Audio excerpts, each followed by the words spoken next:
thinks Detective Inspector Rush. He is happy to be away from his job in Leeds in the north of England for a few days. His job is very important to him, but he also likes to spend time with his daughter, Sally. A week in Kent on the south-east coast will be enjoyable for both of them.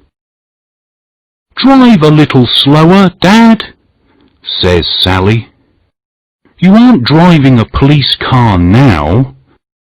I would like to enjoy the view.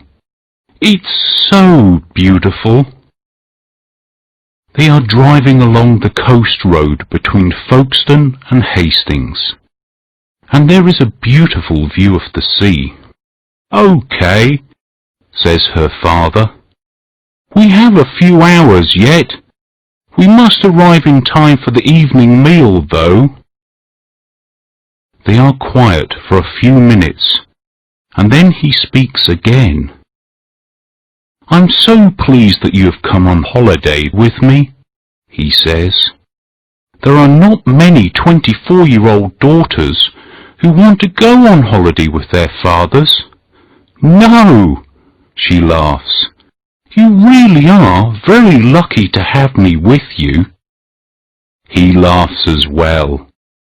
"Yes, I know I am. It's so long since we spent some time together.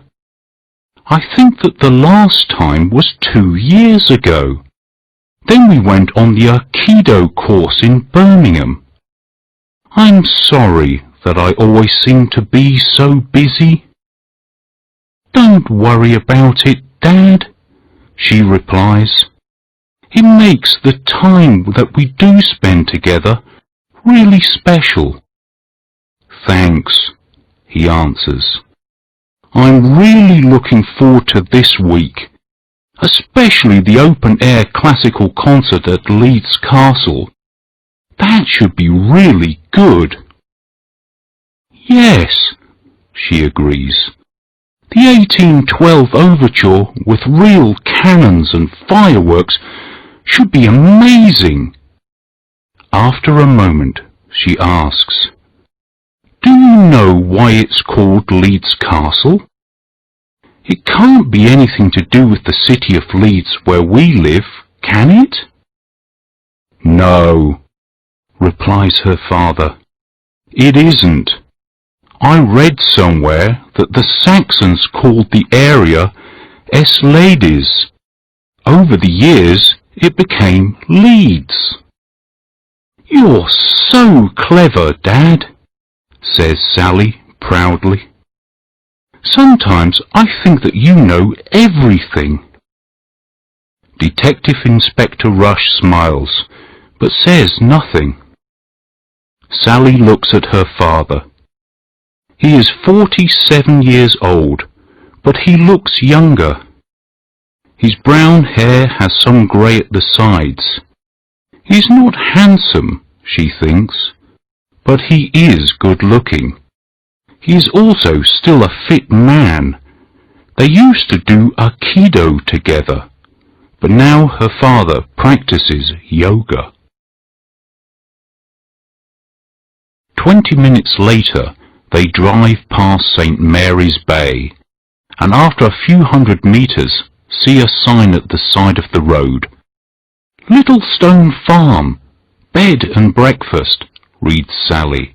"That's it." DI Rush turns left down a narrow lane. He drives slowly, as the road is uneven. After a few minutes, they arrive in the yard of a small farm. There is a house with a thatched roof, and a barn stands at the end of the yard. DI Rush parks his car at the side of it. They both climb out of the car and stretch. A dog is barking, and as they turn towards the house, the door opens. A man dressed in old jeans and a dirty blue shirt stands in the doorway. He is about 40 years old, small and wiry, with brown hair. As they approach, Sally can see that his eyes are a beautiful blue. "Good afternoon," he says. "Mr Rush, is it?" He holds out a grubby hand. "I'm Alan Larkin." They shake hands. "And you must be Sally," he says as he turns towards her. She shakes his hand reluctantly, because she doesn't like the fact that it is dirty. "Come inside," he says. "Brenda will make you a cup of tea, and then you can bring in your cases and unpack." They follow him into the house. "How was your journey here?" he asks. He doesn't wait for an answer, but calls, "Brenda, Mr Rush and his daughter are here." D.I. Rush and Sally walk behind him, down the hall and into the living room. There are 2 large settees, a television, a dining table with 6 chairs, and other pieces of furniture. Sally is surprised to see that the room is clean and tidy. Not like Mr Larkin, she thinks. Brenda appears from the kitchen. She looks a little older than Mr Larkin, and is also a few inches taller. She is quite large and has a round face with red cheeks. She wipes her hands on a towel before she shakes their hands. "I'm just making the evening meal," she says. "I hope you like meat and potato pie." "Yes, that will be fine, Mrs Larkin," says D.I. Rush. "Sally used to be a vegetarian, but she started to eat meat again last year." "Please, call me Brenda, Mr Rush," she says. "Well, I'm sure you'll enjoy my pie, Sally. Everyone does. Now sit down and I'll bring you both a nice cup of tea. You must be ready for a drink after driving all that way." She goes back into the kitchen, and Mr Larkin follows her. "I wish that my mother and father were still together," thinks Sally. D.I. Rush has been in the police for 25 years. 12 years ago he became a detective inspector, and 2 years later her mother left him because he was never at home. He was always working. Since then, Sally has lived with her mother. "I love them both," she thinks. "Sometimes life is so difficult." They sit on the settee and look around at the pictures on the walls.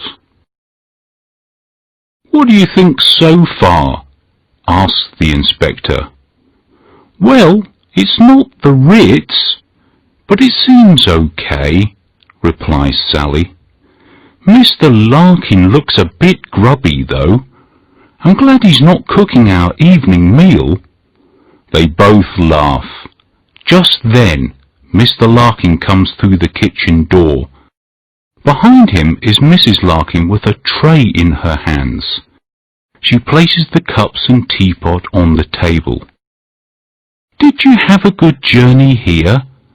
she asks as she pours the tea.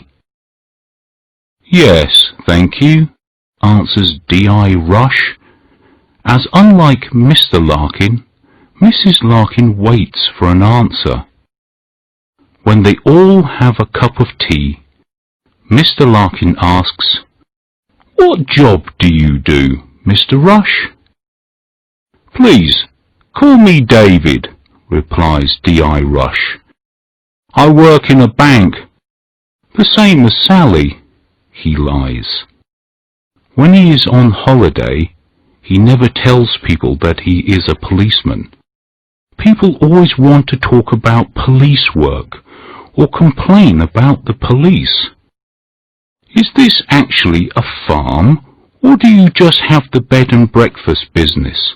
he asks. "The only animal we have here is a dog," replies Mrs Larkin. "I run the bed and breakfast, Alan has a large van. He carries things about for people. It brings in a little extra money." "What kind of dog do you have?" asks Sally. "I like dogs." "I don't think you would like Brutus," says Mrs Larkin. "He's a large Rottweiler, and he's not very friendly. We keep him locked in the backyard when we have visitors." They continue talking until they have finished their tea. Then Mr Larkin helps DI Rush to bring in the suitcases from the car. He takes them up to their rooms. Both rooms are at the front of the house and look out onto the yard. In each room is a single bed, a wardrobe with drawers, and a chair. Each room also has an ensuite bathroom with a shower. "If you want to go for a walk before dinner, the beach is not far from here," says Mr Larkin. "If you go down the path between the house and the barn, you'll arrive at the sea in 20 minutes. "Thanks," answers DI Rush. "It would be nice to go for a walk. My legs are stiff after the journey from Leeds." DI Rush unpacks his case and hangs his clothes in the old wooden wardrobe. After a hot shower, he feels refreshed. When he has dressed in blue jeans, a blue short-sleeved shirt and a leather jacket, he knocks on Sally's door.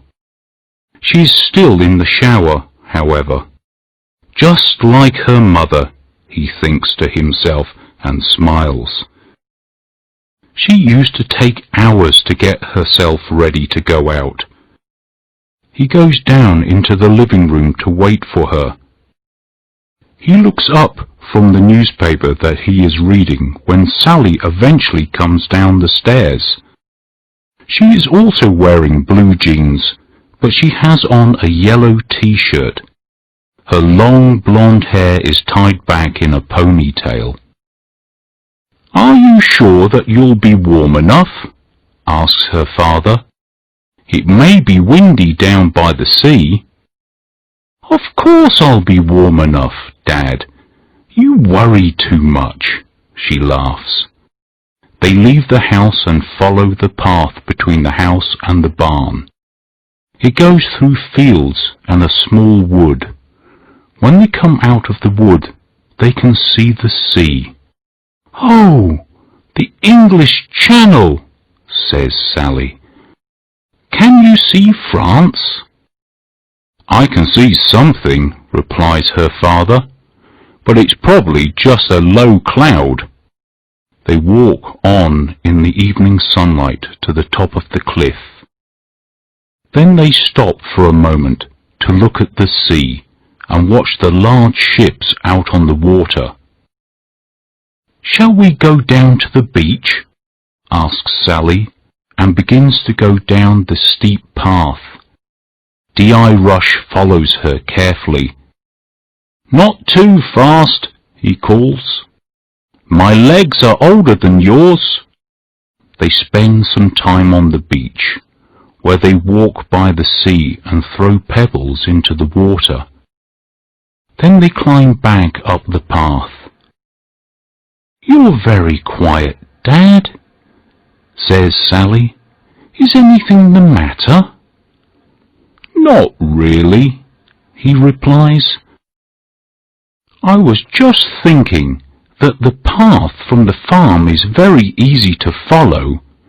It looks as though lots of people use it. I think that's strange when there are only a few guests each week." He bends and picks up a cigarette packet from the ground. "French cigarettes," he says. "Perhaps they have had French guests." "Really, Dad," laughs Sally, "don't you ever stop being a detective? I have a friend who smokes Russian cigarettes, and she's not Russian." They make their way back to the farm, and as they enter the yard, they see that a large, new BMW is parked in front of the barn. As they go into the house, Mrs Larkin is serving the evening meal. There is already a man sitting at the dining table. "Hello, you two," calls Mrs Larkin. "You're just in time. This is Mr Dalton. He's staying here for the night." DI Rush and Sally introduce themselves to Mr Dalton. He is about 30 years of age, slim, and has short, blonde hair. He is dressed in an expensive suit, and the inspector sees that he has a Rolex watch on his wrist. Sally thinks he is quite good looking, and during the meal she tries to talk to him. Mr Dalton, however, doesn't want to talk. He answers her questions with yes or no, and eventually she gives up and talks to her father instead. After the meal, Mr Dalton goes upstairs to his room. Mrs Larkin clears the table and returns to the kitchen. "Mr Dalton doesn't say very much, does he?" says Sally, when they are alone. "No," replies her father. "He didn't want to talk about himself, did he? I wonder what his job is. That was a very expensive Rolex that he had on his wrist, and new BMWs aren't cheap." "Well, I don't think we are going to find out," says Sally. "Mrs Larkin said that he's only here for one night." They sit on the settee. Sally watches the television, and DI Rush reads a book that he has brought with him. At 9 p.m, Mrs Larkin makes a cup of tea for them, and at 10 p.m. they decide to go to bed. They are both tired after the journey. DI Rush lies awake for a little while. He thinks about what they will do in the morning. He also thinks about Mr Dalton. Why is a man with so much money at a bed and breakfast? He should be in a 4-star hotel, thinks DI Rush, as he falls asleep. It is still dark when he suddenly wakes up. He is sure that the noise that woke him was a gunshot. He switches on the lamp at the side of his bed and looks at the clock. 3:30. He switches off the lamp again and gets out of bed. He looks out of his window, but the yard below is completely black. Since he is awake, he decides to get up and have a look outside.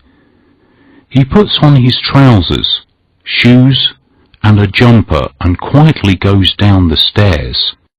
He unlocks and opens the front door.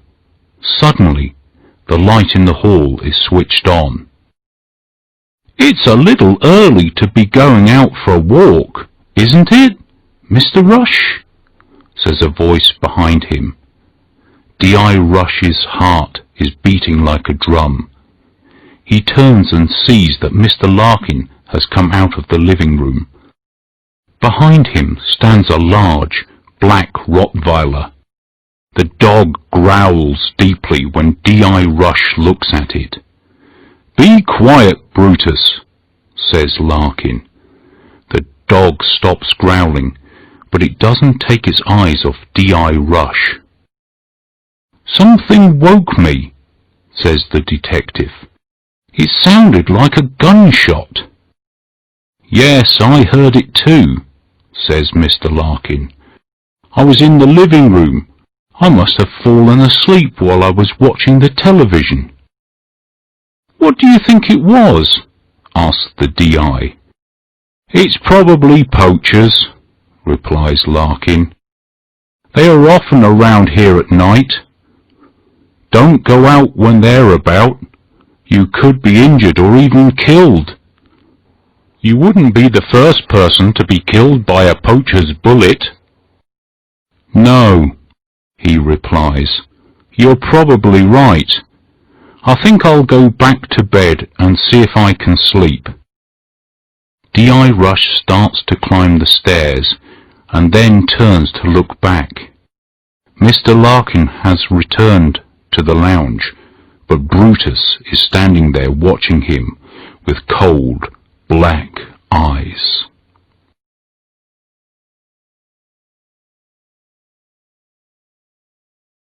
Chapter 2. Blood on the Ground. At breakfast that morning, only Sally and her father are at the table. "Where's Mr Dalton?" asks Sally, when Mrs Larkin comes from the kitchen. "Oh, he was up very early," she replies.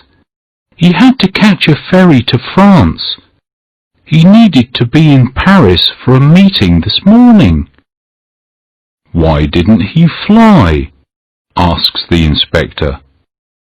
"He needed his car with him," replies Mrs Larkin quickly, and her cheeks begin to redden. "Now, what can I get you for breakfast?" "A full English breakfast for me," says the inspector. "Could I have a fried egg, please?" "And for me, 2 poached eggs on toast, please," says Sally. When Mrs Larkin returns to the kitchen, they both look at each other. "It's strange that Mr Dalton left so early for the ferry.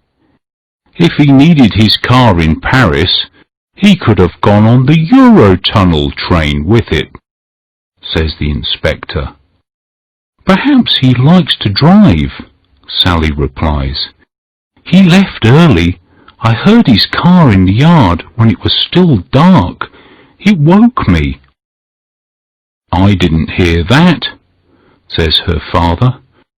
"But I did hear something else." He then tells her about the shot that he heard in the night. "Really?" gasps Sally. "You don't think that had anything to do with Mr Dalton leaving early, do you?" "I hope not," answers her father. "And Mr Larkin said it was poachers?" Sally continues. "That's terrible.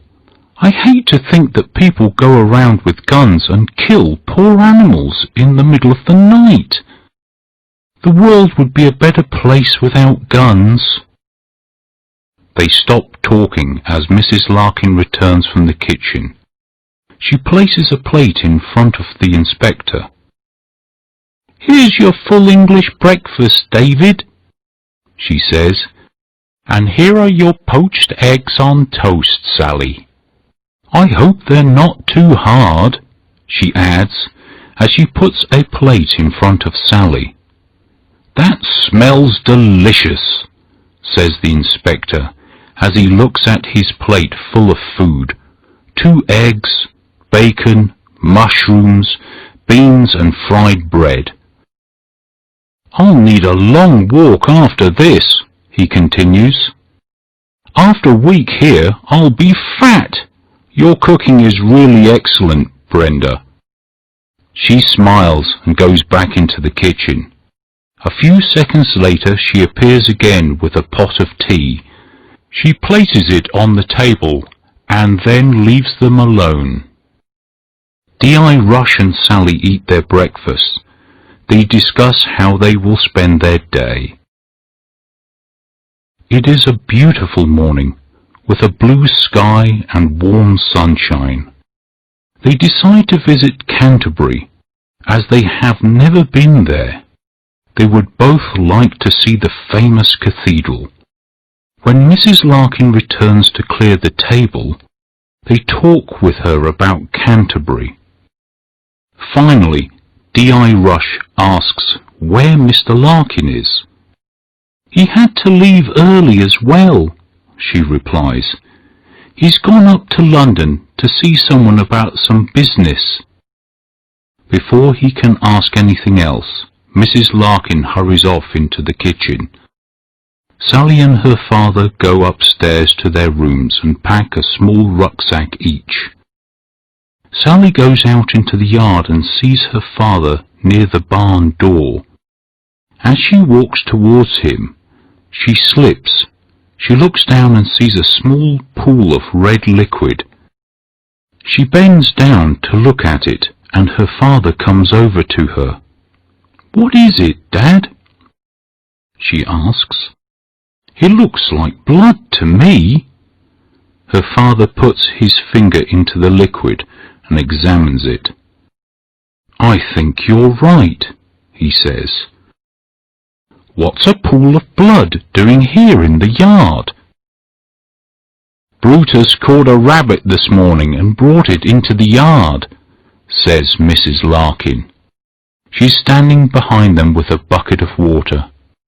"I'm sorry that you had to see that," she continues. "I was going to clean it up earlier, but I was busy in the kitchen." She pours the water onto the blood to wash it away. When she is happy that all of the blood has disappeared, she goes back into the house. Sally and her father stand in silence.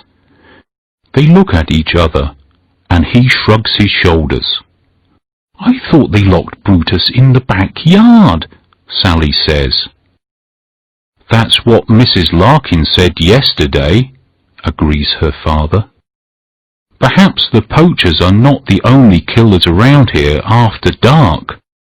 I don't like to think that Brutus is walking about freely at night." "Well, don't think about it then," says Sally.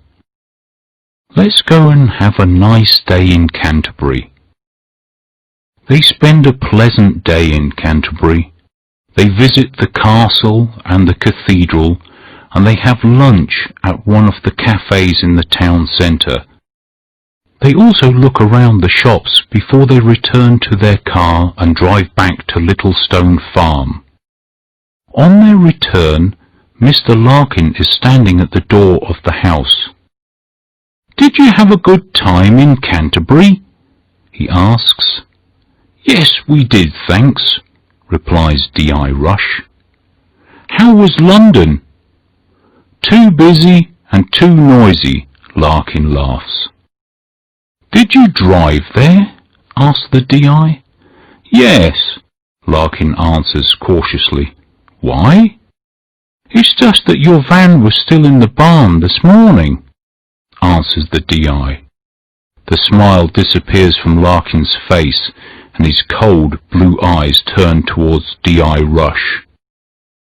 "I walked to the end of the lane, and a friend took me in his car," he says after a moment. "Oh, right," replies DI Rush. "Any more questions?" he asks sharply. "No, Alan," answers the inspector. "None at all." Larkin turns and disappears into the house. Sally and the inspector look at each other before they follow him through the door. They go upstairs to their rooms to wash before the evening meal. Tonight they are the only two at the table. While they eat, Sally and the inspector discuss their day in Canterbury.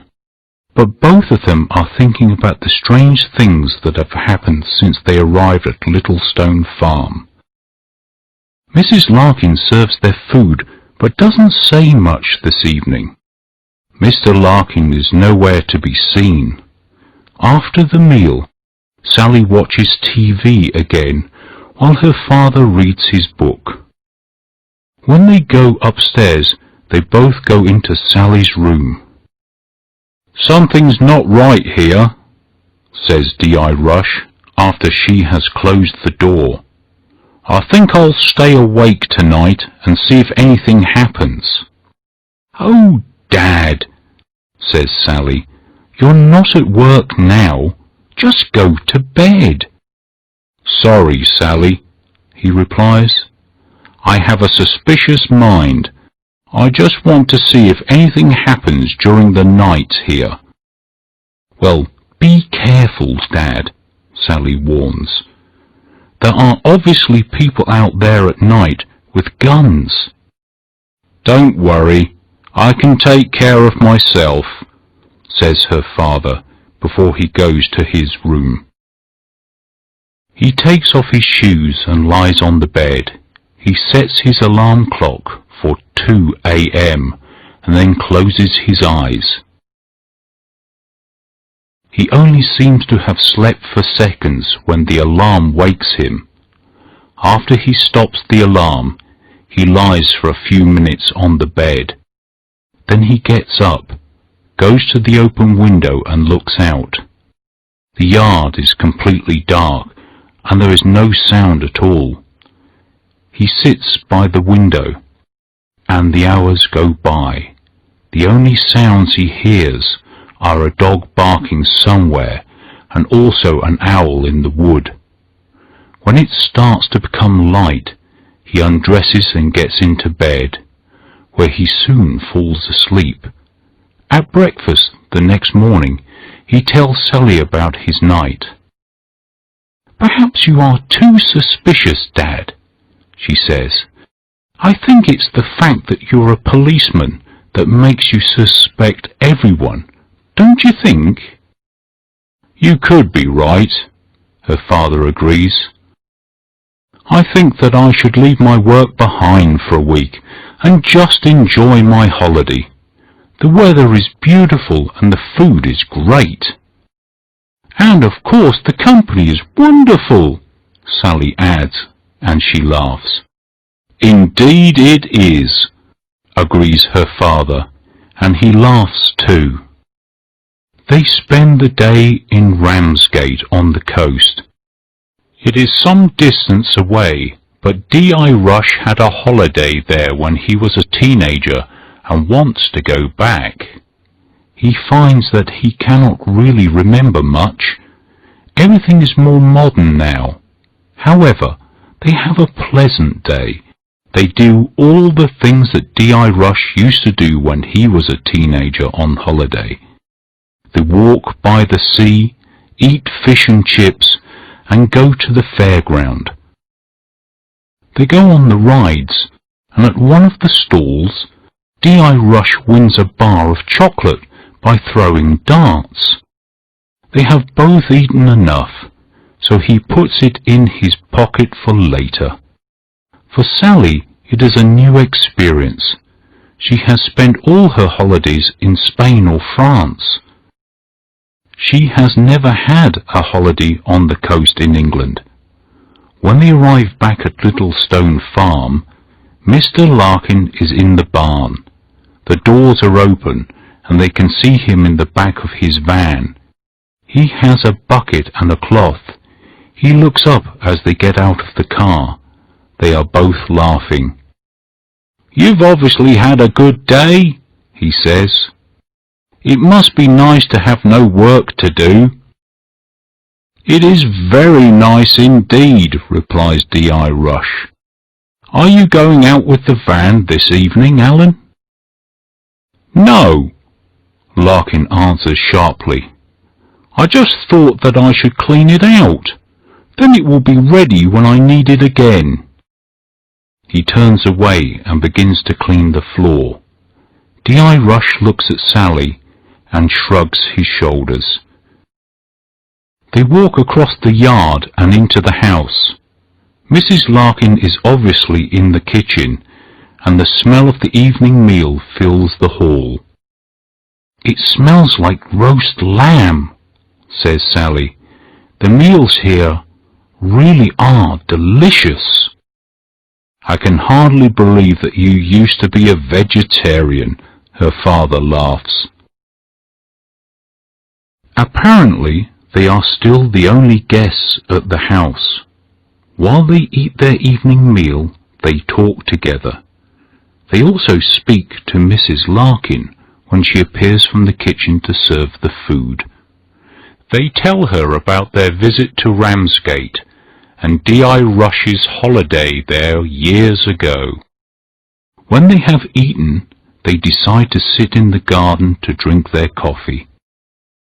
It is a beautiful evening, and they watch the sun disappear behind the wood. 2 days gone already, says Sally. I can't believe how quickly the time goes by. Yes, it will soon be time to pack our cases, replies her father. Well, Mrs Larkin is okay, and I really like her meals, says Sally, but I'm not sure about Mr Larkin. Sometimes I think he is okay, and at other times I feel that there's something suspicious about him. I think that we both agree on that, the inspector laughs. Then he continues more seriously. You know what I said this morning about forgetting police work for a week? Well, I still think Mr Larkin is doing something illegal. I think I might stay awake again tonight. Well, I think that you should go to sleep tonight. You have been yawning all day today, says Sally. They go inside and watch television together for an hour. Then they go up to their rooms. Are you really going to stay awake tonight, Dad? Sally asks as she goes into her room. I don't know, replies her father. As you said, I should really sleep tonight. I might set my alarm and just get up for a short time to see if anything is happening. Sally smiles. She knows that her father will get up during the night. He has been a detective for too many years now. If he thinks there is something suspicious going on, then he will not be able to get a good night's sleep. Good night, Dad, she smiles. Sleep well. At 2 a.m., DI Rush is waiting by his open window. He sits there for 30 minutes, and once again the only sounds that he hears are the barking of the dog and the call of the owl. He's about to go back to bed when he hears someone swear quietly. He puts his head out of the window, but everything is quiet again. With his head out of the window, he can see that there is a light on in the barn. Perhaps Larkin is working on his van, he thinks. However, there is no sound at all. He thinks for a few seconds and then decides to go and see what is happening in the barn. Probably Larkin didn't switch the light off, the inspector tells himself. He goes quietly down the stairs. The house is dark and silent. He is just about to open the door and go out into the yard when he hears a deep growl behind him. The hair on the back of his neck stands up. The inspector does not move his body but slowly turns his head. In the darkness he can see the shape of Brutus. The Rottweiler is standing in the hall behind him. Brutus growls again and takes a step towards him. Good dog, says the inspector quietly. Nice dog. Although it is dark, he can see that the dog is ready to jump at him. He puts his hand in his pocket to see if he has anything to protect himself with. His fingers touch the bar of chocolate that he won at the fairground. Quickly, he breaks a piece from the bar and throws it to the dog. Good dog, do you like chocolate? He says. In the darkness, he can see the dog take the chocolate from the floor and swallow it quickly. His hand is trembling as he throws another piece to it, and then another. While the dog is eating the chocolate, DI Rush opens the door and escapes into the yard.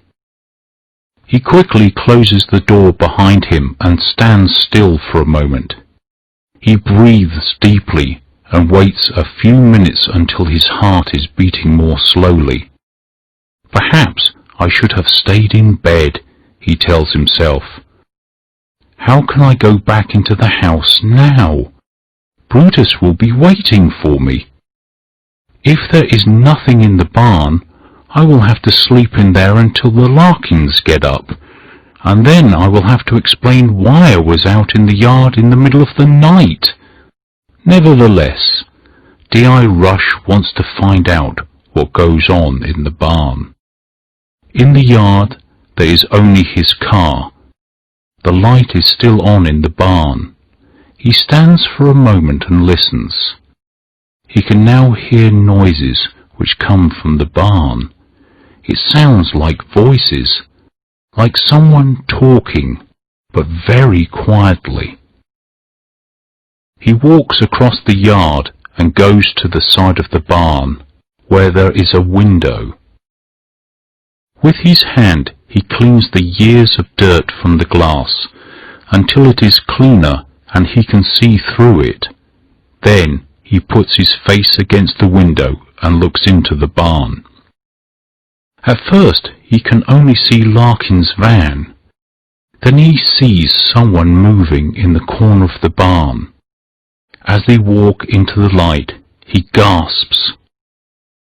So that's Larkin's secret, he says to himself, and he takes out his mobile phone to call the police.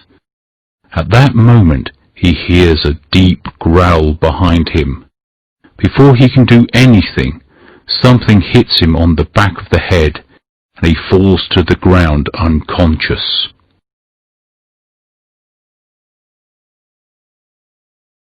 Chapter 3. Death waits at the bedroom door. Up in her room, Sally cannot sleep. Perhaps it is the cheese that she ate at the evening meal. She wakes up several times and lies in bed listening to the owl in the wood. Then she hears a sound on the stairs. Sally's heart begins to beat faster. She climbs out of bed and slowly and quietly opens her door. She sees her father going carefully down the stairs and into the hall. She does not want to speak, as she might wake the Larkins. She gently closes her door again and sits on the bed. What should I do? She thinks to herself. What has Dad seen? Should I follow him, or should I stay in my room? Finally, Sally decides to get dressed, but to stay in her room and wait to see if anything happens. Dressed in jeans and a jumper, she sits by her window and looks out onto the dark, silent yard. The night air is cool, and she is glad that she has put on a jumper. After a few moments, she hears the front door open. It is then gently closed, and she sees a figure cautiously cross the yard towards the barn. She is sure that it is her father, but what has he been doing downstairs? It has taken him a long time to leave the house. The figure goes down the side of the barn and disappears from her view. Sally still does not know what to do. What if her father does not come back? How long should she wait before she goes to look for him? A few moments pass, and she hears the sound of the front door closing again. Now she sees another figure cross the yard. Again, Sally's heart begins to beat faster. It is Mrs Larkin, and she has Brutus by her side.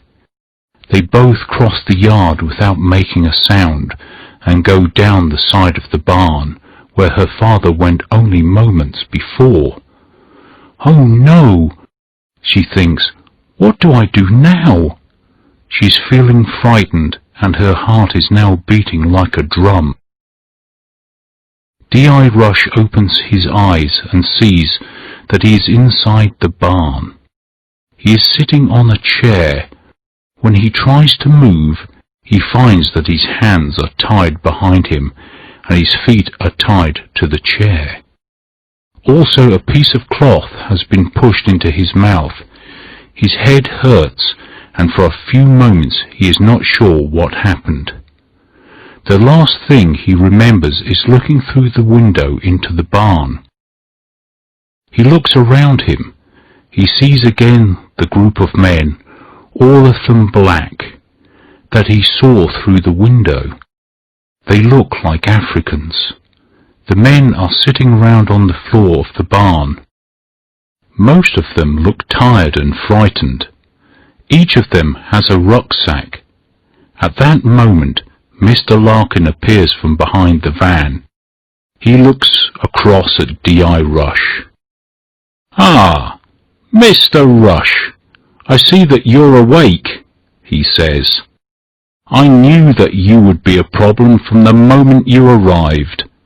Always asking questions. Always looking where you shouldn't be looking. And you see what's happened? Now I'll have to kill you." DI Rush tries to answer, but he cannot speak because of the cloth in his mouth. Larkin comes across to him and pulls it out. The Africans watch in silence. DI Rush breathes deeply before he speaks. "You don't have to kill me. I won't say anything. I know that you're bringing illegal immigrants into the country, but that isn't as serious as murder. Don't be stupid. If I disappear, my daughter will go to the police." "Your daughter won't be able to go to the police," says Larkin in a very unfriendly tone of voice. "She will be dead as well." "No," pleads DI Rush. "Not Sally." "Yes," replies Larkin. "My wife has just gone to fetch her from her room." He begins to smile. "She's a very attractive girl, your daughter. If Mrs Larkin wasn't here, I could have some fun with her." "You animal!" growls DI Rush and struggles in the chair, but he cannot break the wire which is around his wrists and ankles. "You won't get away with this." Larkin grabs the inspector's head and pushes the cloth back in his mouth. "Oh, I think we will, Mr Rush," he replies. "This is our last job. We have been doing this for 3 years now. It seems that everyone wants to come to England. Most nights of the week a group of immigrants come across by boat from France. We meet them on the beach and bring them here. We give them a drink and a sandwich and then take them to London in the van. We get £1,000 for each one. Do you know how much money we have now, Mr Rush?" DI Rush just stares silently at him, hate in his eyes. He knows that he cannot do anything to stop Larkin. "Oh God," he thinks, "I can't even warn Sally." "Well, we have enough to start a new life in another country, somewhere warmer than England. I don't want to work again, ever. I want to spend my time with beautiful girls," he laughs. "Don't tell Mrs Larkin, will you?" As he begins to walk away, he adds, "Well, I can't stand here talking all night. There's work to be done." Suddenly they hear the sound of Brutus barking in the house. "Perhaps your daughter is putting up a struggle," laughs Larkin. "I hope Brutus doesn't get hold of her. We don't want blood all over the house." He walks to the barn door, opens it slightly and looks out. Then he returns and speaks to the Africans. "In," he says, and points to the back of the van. "London!" The men pick up their rucksacks and begin to move towards the van. Some of them look at the inspector tied to the chair, but none of them do anything to help him. Silently, one by one, they climb into the back of the van. When they are all in, Larkin closes the doors. He looks across at the DI. "We don't want too many witnesses, do we, Mr Rush?" he says. "Not that we are going to kill you here. We'll put you and your daughter in the boot of your car and drive it to London before we shoot you. By the time the police find you and discover who you are, we'll be out of the country. As soon as Brenda gets back with your daughter, we can go." DI Rush tries to free himself, but the wire is tied too tightly. "We'll have to wait for the right moment," he thinks. "Hopefully I'll have an opportunity to escape when they try to put me in the car." For the moment, however, he can only sit, watch, and wait. Sally also sits, watches, and waits. It is now several minutes since she saw Mrs Larkin and the dog disappear behind the barn. She has heard no sound, and there has been no movement in the yard. She cannot decide what she should do. Should she continue to sit and wait? How long should she wait? What if her father does not come back? While she is thinking, the door of the barn opens. In the light from inside, Sally sees Mrs Larkin come out of the barn and close the door behind her. Brutus is by her side. Perhaps everything is all right, thinks Sally. Dad must have heard her coming. He's probably still behind the barn. She watches Mrs Larkin walk slowly across the cobbled yard and enter the house. For a few moments there is silence, and then Sally hears a sound on the stairs. She goes to her bedroom door and listens. She can hear the sound of Brutus growling quietly. What if they have done something to Dad, and now they are looking for me, she thinks. In a second they will come in here. She reaches for the key, but before she can turn it, the door begins to open. In the darkness she sees a hand holding a pistol appear around the edge of the door. Immediately Sally throws herself against the door, closing it hard on the arm holding the gun. There is a scream from outside and the pistol clatters to the floor. Brutus begins to bark loudly. Sally is now able to close the door, and she pulls the chair over to hold it closed for as long as possible. She picks up the pistol and puts it into the belt of her jeans. She doesn't like to have it with her, but she can't leave it there for Mrs Larkin. Now she has to escape. She knows that she could never shoot Mrs Larkin or Brutus, not even to protect her own life. I could probably overpower Mrs Larkin, she thinks, but I certainly can't fight the dog. All this flies through her mind in an instant. She runs to the open window and climbs out, as Mrs Larkin begins to hit the door with something heavy. The window to her room and the window to her father's room are side by side.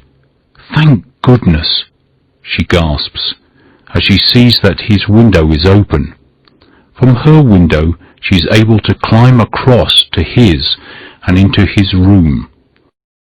As she stands in his room, she hears the sound of the chair break, and the door to her room opens with a crash. "Kill, Brutus, kill!" screams Mrs Larkin, and in a moment Sally can hear Brutus barking in her room.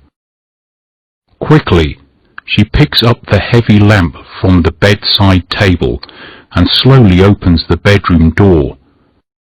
Mrs Larkin is standing outside Sally's bedroom door and is holding her injured wrist. She's waiting to hear Sally scream when Brutus has his teeth in her. Silently, Sally steps behind her and with all her strength hits her on the back of the head with the lamp. Without a sound, Mrs Larkin falls to the floor unconscious. Sally steps over her body and quickly closes the bedroom door. Brutus is now a prisoner in the room. Sally breathes deeply, and now that the danger is past, she begins to tremble.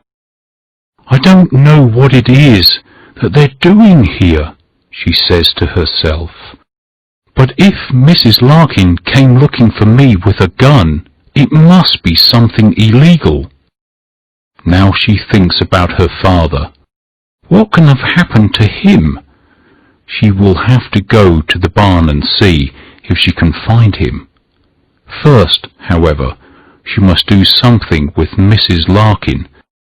Sally quickly checks to see if the woman is still breathing. Luckily, she is. The blow wasn't hard enough to kill her. Sally grabs her by the shoulders and drags her into her father's room. She uses the cable from the table lamp to tie Mrs Larkin's hands together. She then uses one of her father's belts to fasten the woman's legs together. Finally, she uses another belt. She puts it through Mrs Larkin's arms and fastens it around the leg of the bed. When she is happy that Mrs Larkin cannot escape, she takes the pistol from her belt and looks at it. The smooth, cold metal in her hand makes her feel uncomfortable. She places it back in her belt and carefully goes down the stairs. She stops at the bottom of the stairs and listens. Brutus has now stopped barking. The house is in darkness and completely silent. Sally goes to the front door and opens it slowly. The yard is dark and there is no sound. Where is Mr Larkin? Will he come to the house and look for his wife? Hopefully he is still in the barn. Sally leaves the house and closes the door behind her. Quickly, she moves around the edge of the yard until she is at the side of the barn. She stands at the window where her father stood a short time ago and looks into the barn. She gasps as she sees her father tied to a chair. Mr Larkin is just closing the doors at the back of the van and is speaking to her father. She can't hear what he is saying, but from the look on her father's face, it is not something pleasant. Larkin opens the two large barn doors before he climbs into the driver's seat of the van. As Sally watches, the van moves forward out of the barn and into the yard. Now is my opportunity, thinks Sally. She takes the pistol from her belt and then she opens the side door of the barn. After quickly looking around, she runs across to her father with the pistol in her hand. She places the pistol on the floor and throws her arms around him. "Oh, Dad!" she gasps. "Are you okay?" All her father can do is mumble. He still has the cloth in his mouth, so she pulls it out. "Behind you!" he gasps. Sally turns, but it's already too late. Larkin has silently come back into the barn, and before she can move, he picks up the pistol from the floor. He steps back away from her and points the pistol at her heart. "Well, well, Miss Rush," he says. "What a pleasant surprise! So nice of you to join us."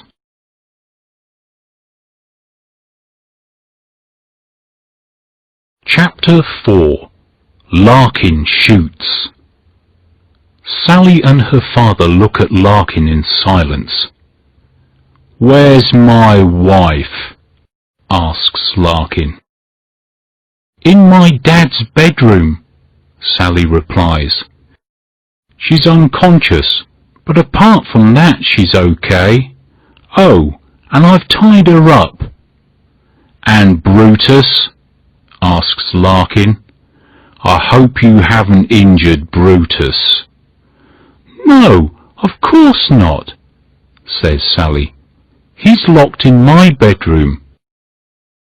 "You're not just an attractive woman, are you?" continues Larkin. "I really have underestimated you. Unfortunately for you, I now have the pistol, and I won't make the same mistake twice." "What are you going to do with us?" asks Sally. "He's going to kill us," answers DI Rush. "The van is full of illegal immigrants from Africa. He brings them into the country every week." "Surely it's not worth killing us to protect your illegal little business, is it?" says Sally.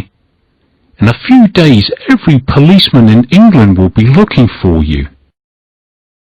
"When they find your bodies, we will be far away," replies Larkin. "Anyway, you aren't the first to die. What do you think happened to Mr Dalton?" "So the blood in the yard was his," gasps Sally. "Yes," answers Larkin. "I put him in the boot of his car before I drove it to London, so he was on the ground in the yard for a few minutes. That's where the blood came from. I didn't see it in the dark." "But why did you kill him?" asks DI Rush. "I can't stand around here all night talking," growls Larkin. "There's work to be done. That's your last question, Mr Rush. Dalton was our partner. He looked after the immigrants when they arrived in London. He found jobs and rooms for them. Then they had to pay him all the money that they earned. He was richer than we were. A few days ago, Brenda and I decided that we wanted to stop bringing in the immigrants. We're quite rich now and want to enjoy our money. Dalton wanted us to continue, but we said that we were leaving. He came here to try to convince us to stay. He even brought a pistol to help convince us." Larkin laughs and waves the pistol around. "This pistol, in fact, when he threatened me with it, we struggled and I took it from him.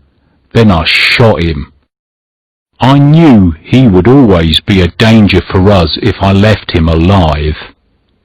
He pauses a moment and then adds, "So you see, I'm already a murderer. I have no choice. I have to kill you both." "You won't get away with it," cries DI Rush. "I think I will. Now, Miss Rush, please lie on the floor and put your arms behind your back. I need to tie your hands together." Without taking his eyes from Sally, he goes to the wall of the barn and gets some wire. He returns to stand in front of her, the wire in one hand and the pistol in the other. Sally laughs. "Do you think I'm going to make it easy for you? There are several things you don't know about me, Mr Larkin. Firstly, I don't like someone telling me what to do. I am very stubborn. If you don't believe me, ask my dad." The inspector sits there with his mouth open. He cannot believe how calm his daughter is. She is going to die, and she is talking to Larkin as though they are discussing the weather. Larkin points the pistol at the inspector. "Either you do as I say, or your father gets the first bullet," he says. "That's the second thing you don't know about me," answers Sally. "I hate guns. I would like to see them all destroyed."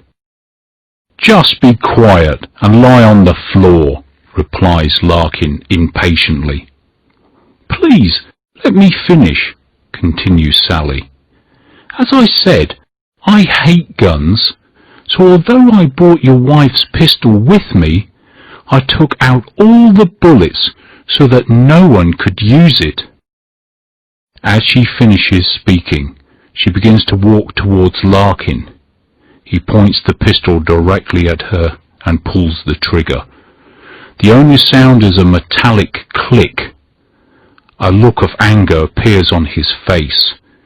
He pulls the trigger a second time, only to hear the click again. By now, Sally is directly in front of him.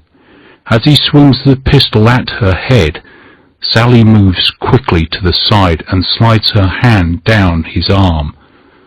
This pulls him off balance. She then begins to turn, and as she does, she takes hold of his wrist with one hand and grabs his head with the other. She pulls it against her shoulder and continues to turn. Larkin swears. He cannot believe this is happening. He really has underestimated her. She pushes his head towards the floor, and he tries to stand up. Suddenly, she is pushing him in the same direction. He is upright for only a second before he falls backwards. Sally's arm and body pushing him down. He hits the floor and the air is knocked out of his body. Sally still holds his wrist, and now she uses his arm to turn him over, so that he is facing the floor. She picks up the wire that has fallen from his hand during the struggle and quickly uses it to tie his hands together. Then she stands up and breathes deeply. "Are you okay, Sally?" asks the inspector. "I'm fine, Dad," she replies. "Are you all right?" "Apart from a bit of a headache, I've never felt better," he replies. "I always knew that I had an amazing daughter," he continues, "but until tonight I never knew how amazing you really are. I'm so happy now that I paid for your Aikido courses. And I'm so happy that I took the bullets out of the pistol," replies Sally, and smiles at her father. 3 days later, Sally and her father are sitting on the grass at Leeds Castle. They have just eaten a picnic of sandwiches and wine, and they both feel relaxed and happy. It is a beautiful summer evening, and thousands of other people are sitting around them. They are all waiting for the start of the concert.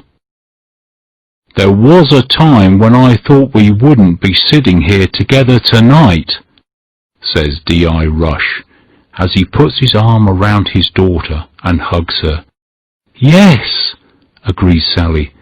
"When Mrs Larkin came for me with the pistol and the dog, I didn't know what to do. It is a good thing that she didn't send Brutus in first. I think everything would have ended differently. Anyway, now that they are in prison, we can relax. I suppose that we'll have to come back to Kent when they appear in court." "Yes," answers her father. "That won't be for several weeks yet, though. The police have a lot of work to do before that. They told me that they have found Dalton's body in his car in London, just as Larkin said. The pistol will have to be checked to see if it fired the bullet that killed him. They will also have to speak to all the Africans who were in the van." "I really feel sorry for them," says Sally. "Presumably they will all be sent back to the countries that they came from." "I think so," replies the inspector. but perhaps some of them will be able to stay. We are so lucky to live in this country, aren't we? And I'm especially lucky. I have such a good life here, says Sally as she hugs her father. And I have people who love me. Indeed you do, Sally, says her father and smiles. Indeed you do.